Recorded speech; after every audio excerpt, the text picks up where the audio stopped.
Hello, Cougs. Welcome back to Coug on the Clock. I'm Desiree Lane with Valerie Burdge. and today we are talking about the World Cup, WSU volleyball and basketball, and we'll also be talking about an interesting Mariner trade that just went on. So let's get into it.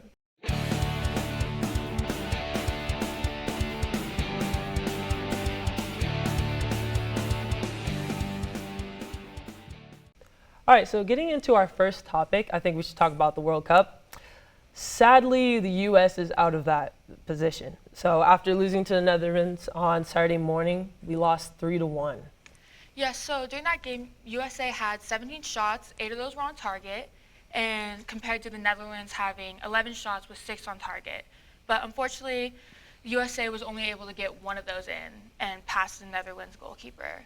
The Netherlands started off that game good with a goal from Memphis Depay in the 10th minute, and another goal around the end of the first half from Daley Blind. Haji Wright from the USA got a score around the 76th minute, making that score 2-1 for the Netherlands, but the USA was back in it.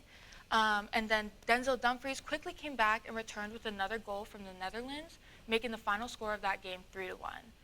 So unfortunately with that loss, USA is out and the Netherlands are on to the quarterfinals. Also on Saturday, Argentina beat Australia 2-1.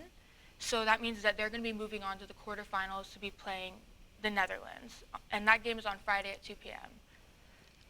So what do you think? Who do you think is going to win the World Cup? Okay, so I feel like these big games coming up is definitely going to be Brazil being against Croatia. I'm just going to say it, Brazil is going to win that game. I don't know what else is going to happen. I mean, I feel like honestly, the World Cup is just going to be between like Argentina or Brazil who's going to take it. I'm rooting for Brazil. Who are you rooting for? I don't know. I've seen a lot of hype around like Brazil and Neymar, of course, but I don't know. I think I like Ronaldo. I think Ronaldo's got something. Ronaldo. Okay. So you're going for Portugal, winning it. Yeah. Interesting. All right. So talking about Portugal, they're actually playing Switzerland. And so these two games is actually going to decide who's going in for the quarterfinal, which honestly I'm hoping that Portugal is going to take that one because I am definitely a Cristiano Ronaldo fan. How do you feel about that game? I agree. I think that I'm looking out for Portugal in that game. Yeah. Are you just a fan because of Ronaldo? Is that the only reason you're going for that team? I don't watch that much, but I like Ronaldo. That's pretty much all I know about the team. I don't know. I feel like the hype really is just like Brazil's really hyped up, and obviously Ronaldo is, in my opinion, one of the best players to ever play football. I'm rooting for him all the way. But I do think Brazil will be taking it. So let's move on actually to WSU women's volleyball. We've been doing really good this season. They ended their regular season actually 22-9, and third in conference, making them 7th seed in their quarter for the NCAA women's volleyball tournament. Going into the first round of the tournament this past week, they're taking UNLV Rebels, who are actually 26-4 during their regular season. Yeah, so that game against UNLV was on December 1st, or last Thursday, and WSU swept UNLV in 3 sets. They had a quick lead for a bit in the beginning of that first set, and then UNLV quickly took it back, making the score 24-23. But the Cougs quickly came back and won that set 26-24. Something similar happened in the second set where WSU was in the lead, and then UNLV took it back, making it 21-19. And then again, the Cougs took it back, winning that set 25-19. And the Cougs won that third and final set 25-18. So they beat UNLV and moved on to the second round. With that, the Cougs took on San Diego on Friday last week for the second round of the tournament, but unfortunately they lost that game 1-3, and that's where the tournament really ended for them. Yeah, so honestly, I feel like I don't really keep up that much with volleyball, but I have gone to a couple of games, and like honestly, the energy in those games is like tremendous. And I mean, when we played, like I think the last game I went to is when we played against UW, and I mean, geez, like sold out like stadium, just people were cheering. I mean, the girls are honestly amazing. I think their seasons, they had a tremendous regular season. So moving into that postseason, You know, I'm sad that the tournament ended for them, but I honestly feel like they just did amazing. And also, there's a video going around. Did you see the girl diving over the table? It wasn't a WSU one. Yeah, I actually saw that video and like wanted to know a little more about it.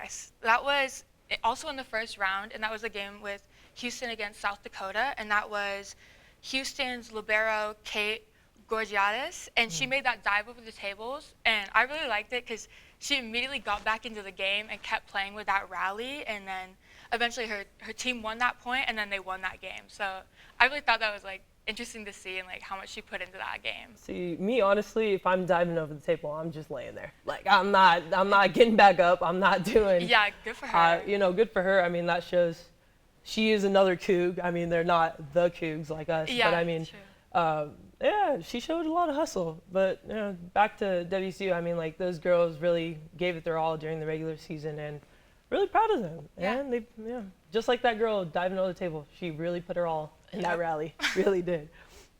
Yeah.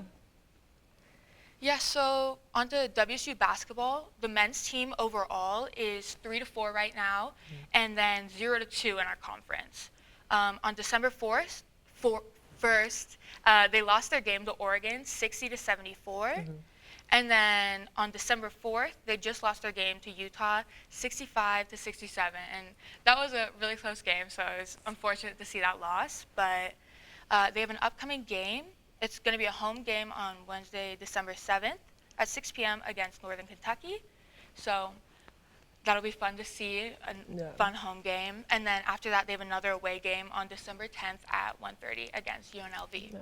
So actually, the Cougs losing to Oregon, it was interesting. Oregon, not only men's, but like focusing more on women's basketball, they've been like an absolute beast. So one of our actual upcoming games is against Portland, and they lost to Oregon 51-90.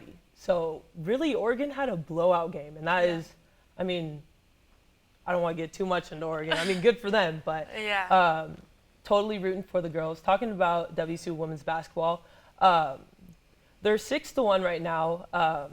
They will be 7-1 after they beat Portland. That's just December 7th that we'll be playing them. That's an easy dub. Come on, guys. I believe in you. Also, on the 11th, they'll move on to play the Huskies. So both teams going into that game will be 7-1. I think it's a good game to tune into. Sadly, it is going to be a away game. But I feel like, I mean, if we take the dub, that's just a great feeling. Just like rushing the court, beating them on their own home court is like the worst feeling. So definitely. That'll be a good game. Hopefully I can go down and see that. That's one you don't want to miss out on. Yeah. Any input on the women's basketball team? No, like go Cougs. I do want to point out, just watching Charlize play, she's just been amazing. Same with all the other teams, but I don't know, just like pointing in on her. I mean, she's really shown like being like a really good team captain this year.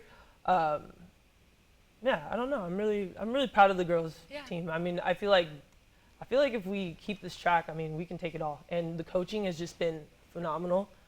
And I've actually I walked past them one time as they're coming out of practice. Man, they had like ice on both their knees, and everyone was limping out. So they're definitely putting in that work. Yeah. So I'm excited for the rest of the season. Yeah.